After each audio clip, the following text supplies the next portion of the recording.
Assalamualaikum dan salam sejahtera yang dihormati pensyarah Dr. Saizal Pinjaman selaku pensyarah bagi subjek GMGFJ 2014 Ekonomi dan Pembangunan.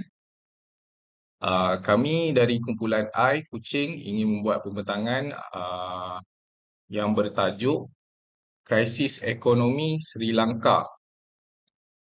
Kumpulan kami terdiri daripada 3 orang, iaitu yang pertama saya Muhammad Izhar bin Laili alias Ramli 289364. Seterusnya Encik Tarmizi Tarik 290063 dan Encik Muhammad Hafizuddin bin Muhammad Yusof 289098. Jadi latar belakang negara Sri Lanka. Sri Lanka ialah sebuah negara pulau di Asia Selatan yang terletak berhampiran dengan India. Ibu negara pentadbirannya ialah Srijayawardenepura Kota, manakala bandar terbesar ialah Colombo. Negara ini mempunyai penduduk yang terdiri daripada pelbagai kaum seperti Sinhala dan Tamil serta menganut agama Buddha, Hindu, Islam dan Kristian. Sri Lanka mengamalkan sistem republik demokrasi yang diketuai oleh seorang presiden dan perdana menteri. Ekonominya bergantung kepada sektor pelancongan, pertanian dan ekspor teh. Sri Lanka terkenal dengan teh Ceylon, pantai indah serta warisan budayanya. Namun negara ini pernah mengalami krisis ekonomi yang serius pada tahun 2022 yang menjejaskan kehidupan rakyat dan pembangunan negara. Jadi ini adalah keratan akhbar yang pertama. Sri Lanka berdepan dengan krisis ekonomi. Sri Lanka telah menghadapi krisis ekonomi yang serius akibat hutang luar negara yang tinggi dan kesan pandemik COVID-19. Krisis ini menyebabkan kekurangan bekalan penting seperti kertas, dakwat, bahan api dan tenaga elektrik. Akibatnya, dua negara utama negara terpaksa menghentikan edisi cetak. Peperiksaan sekolah ditangguhkan kerana kekurangan kertas dan dakwat. Dan rakyat perlu beratur panjang untuk mendapatkan minyak. Inflasi juga meningkat kepada 17.5%, menyebabkan kos sara hidup semakin tinggi. Bagi mengatasi masalah ini, kerajaan Sri Lanka mendapatkan bantuan daripada IMF serta memohon pinjaman daripada negara lain seperti India dan China untuk menstabilkan ekonomi negara. Jadi seterusnya adalah keratan nombor 2 yang bertajuk Sri Lanka ke kancah muflis. Kerajaan Sri Lanka mengumumkan penggantungan sementara pembayaran hutang luar negara kerana tidak mampu memenuhi komitmen kewangannya. Keadaan ini berpunca daripada kesan pandemik COVID-19, konflik di Ukraine, kemerosotan ekonomi serta kejatuhan rizab pertukaran negara asing negara. Bagi mengelakkan krisis yang lebih buruk, kerajaan mengambil langkah untuk menstrukturkan semula hutang dengan bantuan International Monetary Fund iaitu IMF dan mendapatkan sokongan kewangan daripada negara yang serta organisasi negara lain. Pada masa yang sama, kerajaan memberi keutamaan kepada import barangan penting berbanding pembayaran hutang. Sri Lanka ketika itu berdepan dengan hutang yang tinggi dengan rizab asing yang merosot ke paras terendah dalam sejarah. Situasi ini menyebabkan negara berisiko diisytiharkan muflis dan menandakan kemuncak krisis ekonomi yang sedang dihadapi. Langkah pergantungan pembayaran hutang dianggap perlu untuk membantu memulihkan ekonomi dan mengurangkan krisis terhadap rakyat. Jadi seterusnya adalah keratan akhbar yang nombor 3, iaitu bertajuk inflasi Sri Lanka dalam keadaan terendah sejak 2022. Sri Lanka menunjukkan tanda-tanda pemulihan ekonomi apabila kadar inflasinya menurun kepada 0.9% pada Mac, iaitu kadar terendah sejak krisis ekonomi melanda negara itu. Pada tahun 2022, ekonomi ini Sri Lanka berhadapan masalah kewangan yang serius sehingga gagal membayar hutang luar negara menyebabkan kekurangan makanan, bahan api dan keperluan asas. Jadi bagi menangani krisis tersebut, kerajaan di bawah pimpinan Ranil Wickremesinghe telah melaksanakan pelbagai langkah seperti menaikkan cukai, mengurangkan subsidi tenaga dan mendapatkan bantuan kewangan daripada International Monetary Fund IMF. Selain itu, Bank Pusat Sri Lanka turut menurunkan kadar pinjaman bagi merancangkan aktiviti ekonomi. Jadi secara keseluruhannya, penurunan kadar inflasi dan pelaksanaan dasar ekonomi yang lebih ketat menunjukkan bahawa Sri Lanka sedang berunsur-unsur pulih daripada krisis ekonomi yang pernah menjejaskan kehidupan rakyat dan kestabilan negara. Jadi seterusnya saya akan serahkan pembentangan ini kepada rakan saya iaitu Encik Hafizuddin bagi meneruskan pembentangan ini. Terima kasih. Assalamualaikum dan salam sejahtera kepada lecturer, pensyarah, kawan-kawan semua. Jadi saya akan sambung untuk kerata keempat, pelantikan Presiden Sri Lanka baru 2024. Anura Kumara Dissanayaka telah mengangkat sumpah sebagai Presiden baru Sri Lanka selepas memenangi pilihan raya umum. Beliau berjanji untuk memulihkan kepercayaan rakyat terhadap sistem politik serta menangani krisis ekonomi yang masih memberi kesan besar kepada negara. Namun menegaskan tiada penyelesaian segera atau ajaib untuk masalah tersebut. Beliau mengambil alih jawatan daripada Ranil Wickremesinghe yang sebelum ini melaksanakan dasar penyebatan ketat dan bekerjasama dengan International Monetary Fund bagi menstabilkan ekonomi. Walaupun langkah tersebut membantu mengurangkan kekurangan barangan asas dan memulihkan pertumbuhan ekonomi, ia turut membebankan rakyat melalui kenaikan cukai dan pengurangan subsidi. Presiden baru ini menyatakan komitmen untuk meneruskan kerjasama dengan IMF serta mendapatkan sokongan antarabangsa, termasuk daripada India dan China bagi membina semula ekonomi negara. Kemenangannya juga dilihat sebagai tanda harapan rakyat terhadap perubahan politik selepas krisis besar yang berlaku sejak 2022. Seterusnya, Keratan 5, Sri Lanka memperkenalkan satu strategi ekspor yang baru untuk jangka masa 5 tahun yang menyasarkan 36 bilion dolar US pada 2030. Sri Lanka telah memperkenalkan Pelan Pembangunan Ekspor Nasional NEDP 2026-2030 sebagai usaha untuk memperkukuh pemulihan ekonomi selepas krisis kewangan 2022. Pelan ini didasarkan untuk menjana pendapatan ekspor sebanyak 36 bilion dolar Amerika Syarikat menjelang tahun 2030, sekaligus mengubah Sri Lanka menjadi ekonomi berasaskan ekspor. Strategi ini memberi tumpuan kepada 8 sektor utama termasuk produk dan perkhidmatan digital, komponen automotif, elektronik, makanan diproses, rempah ratus, getah serta industri berasaskan marine dan mineral.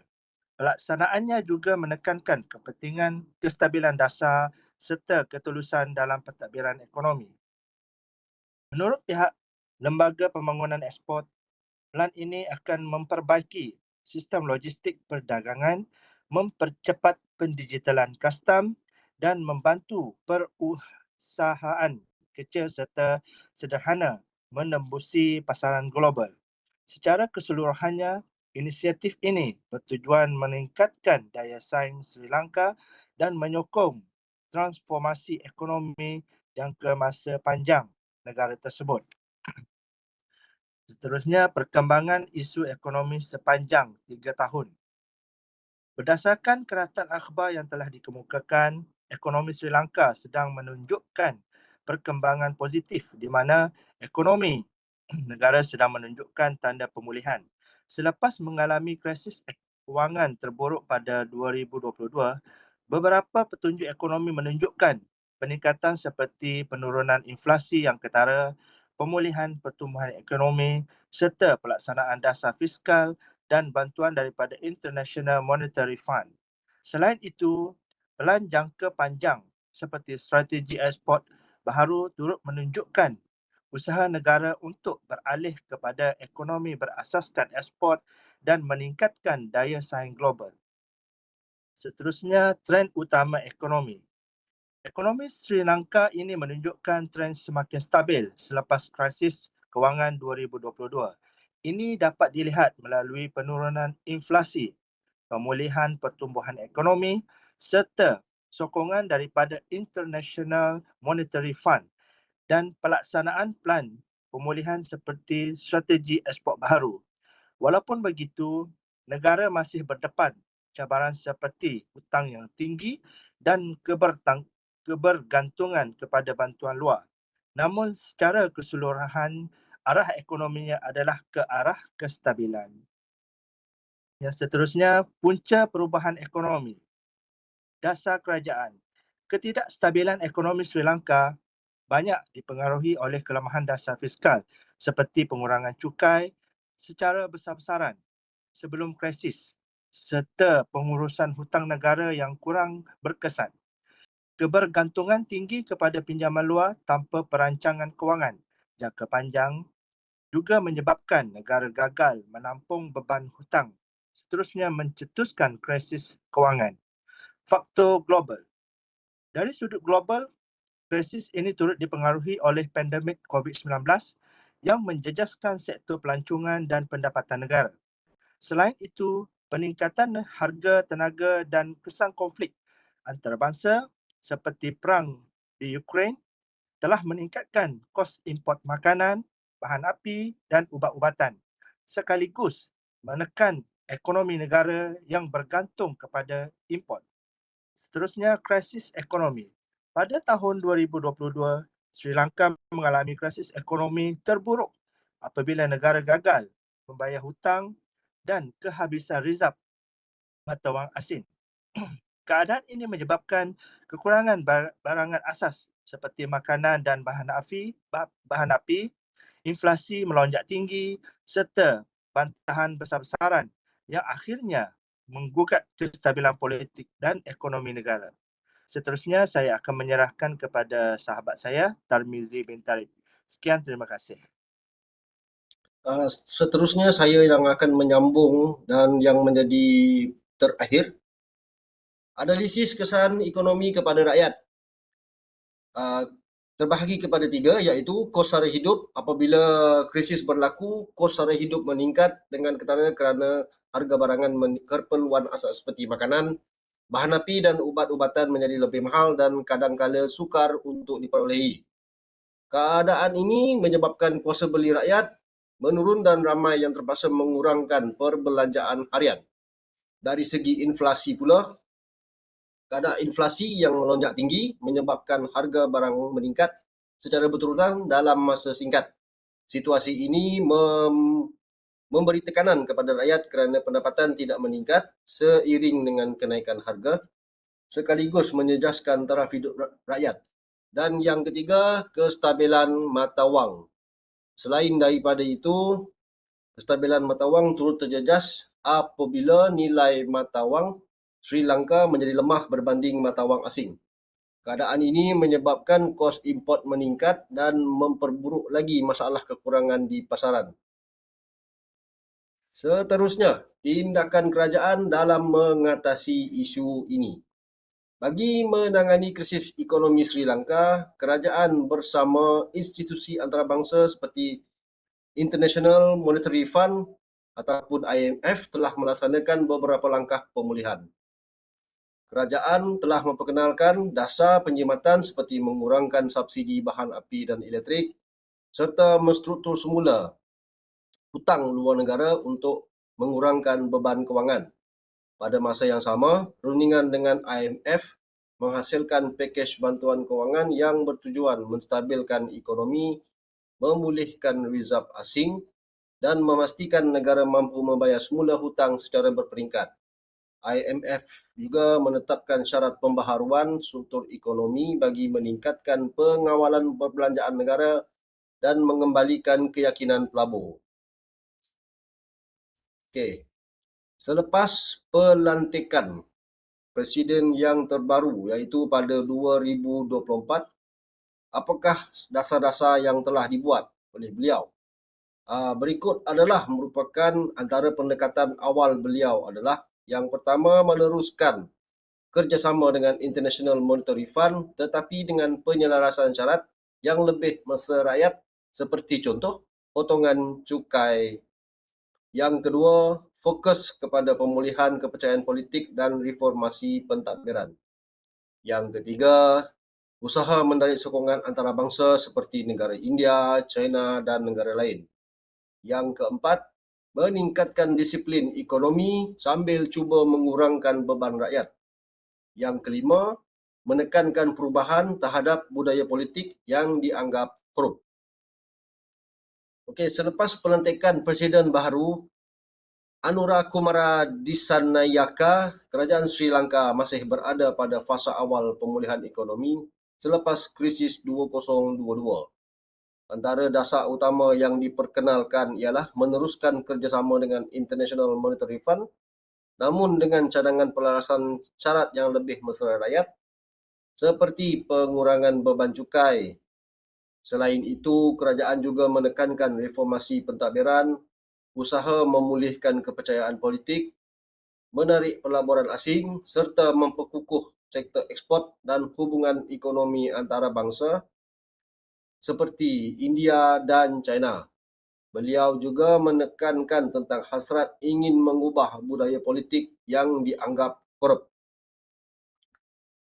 Seterusnya, keberkesanan dasar yang dilaksanakan. Dari segi keberkesanaan, kesan dasar ini belum dapat dinilai secara muktamad dalam tempoh 5 tahun kerana pentadbiran masih baru. Namun secara teori, dasar ini berpotensi berkesan jika berjaya dilaksanakan secara konsisten. Sekiranya kerjasama dengan IMF membantu menstabilkan hutang dan reserve negara serta pelaburan asing meningkat, ekonomi Sri Lanka boleh menjadi stabil dan berkembang.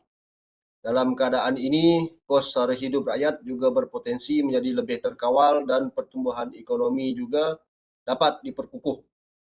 Walau bagaimanapun, dasar ini mungkin tidak berkesan jika negara masih dibebani hutang yang tinggi, tekanan sosial akibat dasar penjimatan, serta ketidaktentuan politik yang boleh menjejaskan keyakinan pelabur. Kebergantungan perterusan kepada bantuan luar tanpa pertumbuhan ekonomi dalaman yang kukuh juga boleh melambatkan pemulihan. Cadangan untuk menambah baik dasar yang telah digubal. Yang pertama, kerajaan perlu memastikan pelaksanaan reformasi cukai lebih seimbang iaitu tidak terlalu membebankan rakyat berpendapatan rendah. Struktur cukai boleh diperluaskan kepada sektor berpendapatan tinggi dan syarikat besar bagi meningkatkan hasil negara tanpa menjejaskan kos sara hidup rakyat.